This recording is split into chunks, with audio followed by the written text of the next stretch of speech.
எல்லோருக்கும் என்னுடைய அன்பான வணக்கம். எல்லாம் எப்படி இருக்கீங்க?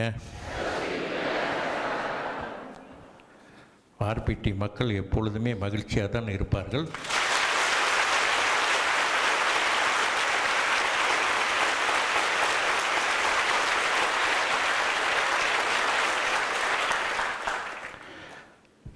எப்பொழுதுமே பிராணாயாம பயிற்சியெல்லாம் செஞ்சுட்டு வாங்க.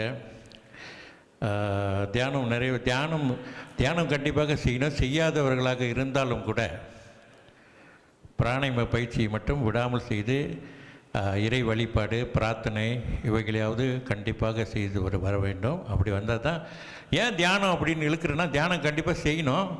சிலர் தியானம்னு சொன்னாலே செய்யாதவர்களும் இருக்கிறார்கள்ன்றது தெரியுது எனக்கு. அதனால் சொல்கிறேன், எது எப்படி இருந்தாலும் குரு நம்பிக்கையுடன் குரு மேல் பிரார்த்தனை செய்யுங்க. குருக்கிட்ட உங்கள் இஷ்ட தெய்வத்துக்கிட்ட பிரார்த்தனை செய்யுங்க. வாழ்க்கையில் எப்பொழுதுமே இந்த மகிழ்ச்சி என்றென்றுமே நீடித்து இருக்கும் என்பதை நான் இந்த வேளையிலே சொல்கின்றேன். குருவினோட ஆசீர்வாதமும் டத்தின் ஸ்ரீ குருவின் துணைவியார் டத்தின் ஸ்ரீ சுந்தரி அவர்களின் அன்பும் என்றென்றும் உங்களுக்கு இருக்கும்.